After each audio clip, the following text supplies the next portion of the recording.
Welcome everyone. I am Dr. Sadhna Paliwal and this is our culture canvas. Today we will discuss about the Bharatiya education system in medieval era. Before starting, मेरी आप सभी से request है कि अगर आपने अभी तक मेरे इस चैनल को सब्सक्राइब नहीं किया है तो प्लीज़ चैनल को सब्सक्राइब करें और वीडियो को लाइक करें. So let's start.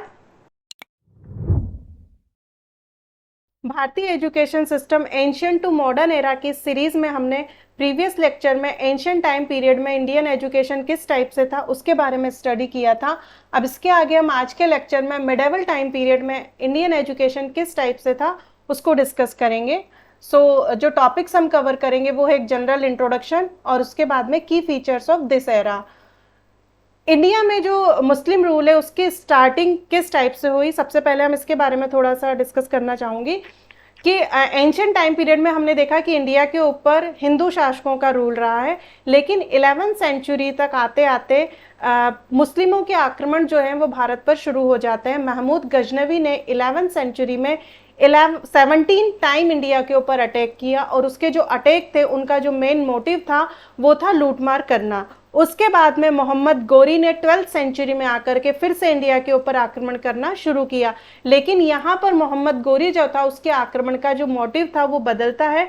वो इंडिया में इस्लाम का प्रचार प्रसार करने के साथ में यहाँ पर मुस्लिम एम्पायर को इस्टेब्लिश करना चाहता था और इसी पर्पज से उसने इंडिया के ऊपर बार बार अटैक किए. फाइनली 1192 में उसने तराइन की सेकेंड वॉर में पृथ्वीराज चौहान को पराजित करके इंडिया में मुस्लिम एम्पायर को स्टैब्लिश किया. अब जो मुस्लिम एम्पायर है इसको हम मिडेवल पीरियड को हम रफली जो देखते हैं वो 1200 सेंचुरी से लेकर के 12th सेंचुरी से लेके 18th सेंचुरी के बीच में हम इसको रखते हैं. इसको हम रफली 2 पार्ट्स में डिवाइड करते हैं. फर्स्ट इज सल्तनत पीरियड जो कि आपका 1206 से 1526 एडी के बीच का है, and next is Mughal period जिसको कि हम 1526 से 1757 तक ही लेते हैं, क्योंकि 1757 के बाद में एक तरीके से हम देखते हैं कि जो कॉलोनियल पीरियड है वो उसकी स्टार्टिंग हो जाती है और जो मुगल बादशाह हैं वो ब्रिटिश शासकों के ब्रिटिश रूल के अंडर में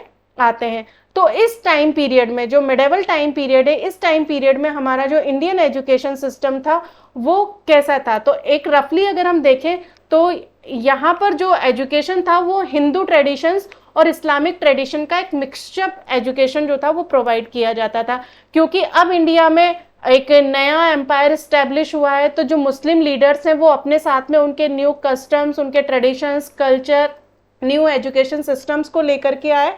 तो इसलिए अब मिडेवल पीरियड में क्या हुआ कि जहां हम एंशियंट टाइम पीरियड में हमें हिंदू धर्मशास्त्र वेदों की शिक्षा दी जाती थी, अब उसी के साथ में पैरेलल में इंडिया में इस्लामिक एजुकेशन भी प्रोवाइड की जाने लगी. तो इसलिए ये जो टाइम पीरियड था एक मिक्सचर था, ब्लेंड था हिंदू और मुस्लिम ट्रेडिशंस के बीच का. Now the key features of this era. So सबसे फर्स्ट जो इम्पैक्ट पड़ता है वो है हमारा डेक्लाइन ऑफ गुरुकुल्स, क्योंकि जो स्टेबिलिटी की अगर हम बात करें, पॉलिटिकल स्टेबिलिटी की, तो दिल्ली के ऊपर अब मुस्लिम रूल स्टैब्लिश हो चुका है, तो ऑटोमेटिकली हिंदू शासकों का जो रूल था वो खत्म हो गया. फाइनेंशियली भी धीरे धीरे हिंदू शासक जो थे वो कमजोर होने लगे. तो उसका इफेक्ट क्या हुआ कि हमारे जो गुरुकुल सिस्टम थे वो धीरे धीरे खत्म होने लगे. हिंदू जो ट्रेडिशंस की जो एजुकेशन प्रोवाइड की जाती थी उसके ऊपर इसका सबसे ज्यादा इफेक्ट हुआ.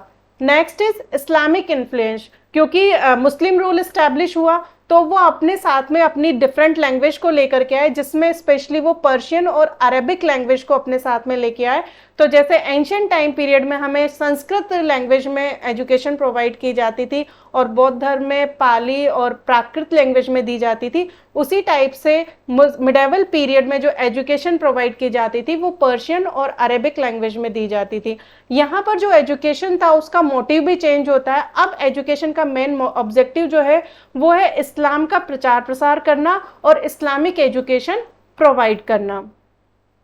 Next is institutions. Ancient time period में जैसे इंडिया में गुरुकुल्स थे और मठ जो थे वो एजुकेशन के सेंटर थे, उसी टाइप से मिडेवल पीरियड में अब एजुकेशन के जो सेंटर हैं वो मकतब और मदरसा हुए.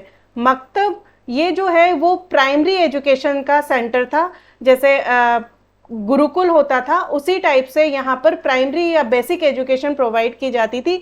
मकतब जो है वो एक अरबी शब्द कुतुब से निकला है, जिसका अर्थ है वह स्थान जहाँ पर लिखना सिखाया जाता है। तो ऑटोमेटिकली हम इससे समझ सकते हैं कि यहाँ पर एक बेसिक लर्निंग सिखाई जाती थी, लाइक अल्फ़ाबेट, काउंटिंग, लिखना पढ़ना, ठीक है। तो यहाँ पर जो उसके अलावा इस्लामिक प्रेयर, ठीक है, कुरान की बातें उनको सिखाई जाती थी। तो जैसे प्राइमरी स्कूल्स में हमें बेसिक स्टडी करवाई जाती है, उसी टाइप से मकतब में स्टूडेंट्स को बेसिक लिटरेसी सिखाई जाती थी।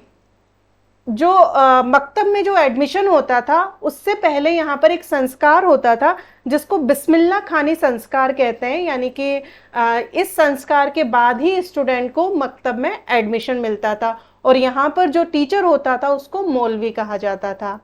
नाउ नेक्स्ट इज मदरसा। मदरसा जो है वो दरस शब्द से निकला है, जिसका अर्थ होता है भाषण या फिर लेक्चर देना।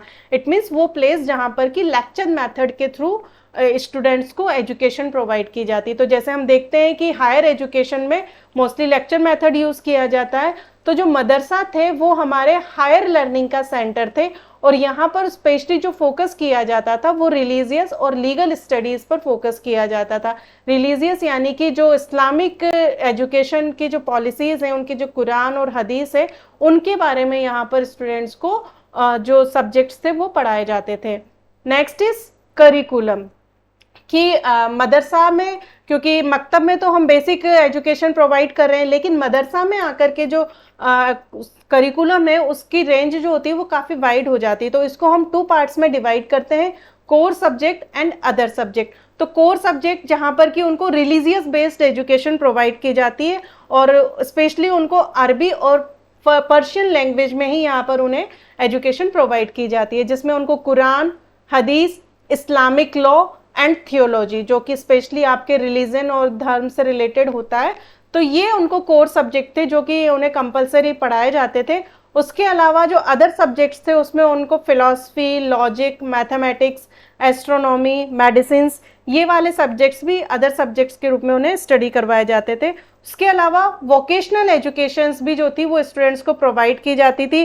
फॉर एग्जांपल उन्हें handicraft, silk weaving, metal working, carpentry, pottery, इस टाइप से उनको स्किल्ड बेस्ड एजुकेशन भी जो थी वो प्रोवाइड की जाती थी। यहाँ पर जो सबसे मेन जो क्वालिटी अगर हम बोलें या फिर उसका एक फीचर बोलें एजुकेशन सिस्टम का, तो वो था डिसेंट्रलाइज, यानी कि जो एजुकेशन इंस्टीट्यूशंस थे उनके ऊपर सेंट्रल गवर्नमेंट का कोई भी अधिकार नहीं था या फिर उनके कंट्रोल में नहीं था। इट मीन्स चाहे वो गुरुकुल हो या मकतब हो या मदरसा हो, वो फ्रीली वर्क करते थे। सुल्तान उनके ऊपर, सुल्तान के या बादशाह का उनके ऊपर किसी भी टाइप से कोई बाउंडेशन नहीं था।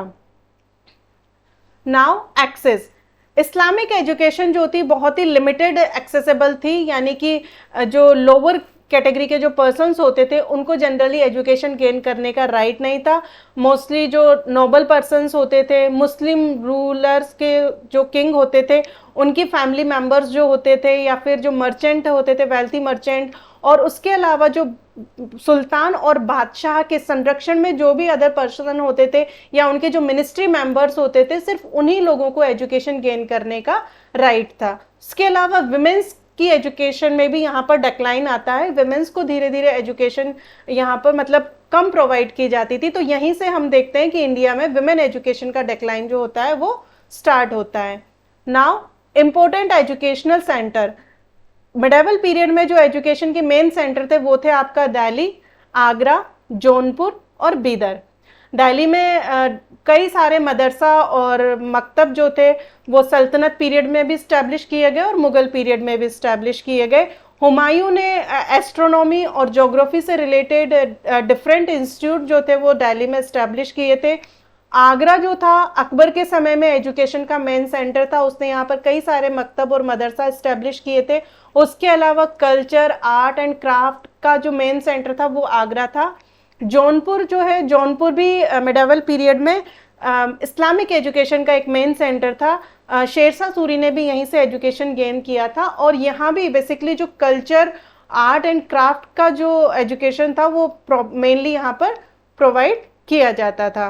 तो इस टाइप से हमने आज के इस लेक्चर में मिडेवल टाइम पीरियड में हमारा जो एजुकेशन सिस्टम किसका था उसके बारे में डिस्कस किया। अब नेक्स्ट लेक्चर में हम ब्रिटिश टाइम पीरियड में जो एजुकेशन सिस्टम है इंडिया में वो किस टाइप से वर्क करता था उसके बारे में स्टडी करेंगे।